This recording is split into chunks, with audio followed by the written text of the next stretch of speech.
दोस्तों, ये खबर तो आपने सुनी होगी कि आरबीआई अब प्लास्टिक के नोट लाने की तैयारी कर रहा है। अब मैं इससे ऊपर की और अंदर की खबर सुनाता हूँ, बहुत ध्यान से सुनना। अगर गलत हो तो गूगल कर लेना। यानी आने वाले समय में कागज के नोटों की जगह पॉलीमर यानी प्लास्टिक से बने नोटों का इस्तेमाल किया जाएगा। लेकिन यहाँ एक बहुत बड़ा सवाल उठ रहा है, इससे सबसे ज्यादा फायदा होगा किसे? अब बहुत ध्यान से सुनना। इकोनॉमिक टाइम के अनुसार अदानी ग्रुप गुजरात के मुद्रा में हजारों करोड़ रुपए का पीवीसी और पॉलीमर प्लांट बना रहा है। खबरों के मुताबिक इस प्लांट में दिसंबर 2026 से प्रोडक्शन शुरू होने की संभावना बन रही है।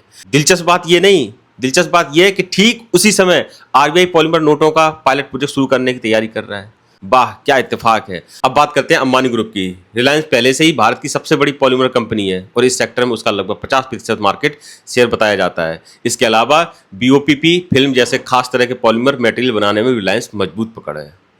यही वजह है कि लोग सवाल उठा रहे हैं, क्या यह सिर्फ एक सहयोग है या फिर कोई क्रोनी कैपिटलिज्म का एक नया अध्याय है? वैसे अदानी और अंबानी के साथ ही इतने ज्यादा सहयोग कैसे होते रहते हैं? हालांकि आरबीआई कह रहा है कि पॉलीमर नोट देश के हित में लाया जा रहा है। इन नोटों की उम्र ज्यादा होगी, ये जल्दी खराब नहीं होंगे और नकली नोटों की समस्या भी कम हो सकती है। लेकिन जब देश के दो बड़े बिजनेसमैन घराने पहले से ही पॉलीमर बिजनेस में मौजूद हैं, तो सवाल उठना स्वाभाविक है। फिलहाल पॉलीमर नोट बनाने को लेकर किसी कंपनी को कोई आधिकारिक कॉन्ट्रैक्ट मिलने की जानकारी सामने नहीं आई है। लेकिन इस पूरे मामले पर मेरे साथ साथ लोगों की नजरें भी टिकी हुई हैं। इस बारे में आप क्या सोचते हैं? अपनी राय हमें कमेंट बॉक्स में जरूर लिखें। ऐसी डीप रिसर्च और नई जानकारी के लिए हमारे चैनल को फॉलो और सब्सक्राइब जरूर कर दें। जय हिंद।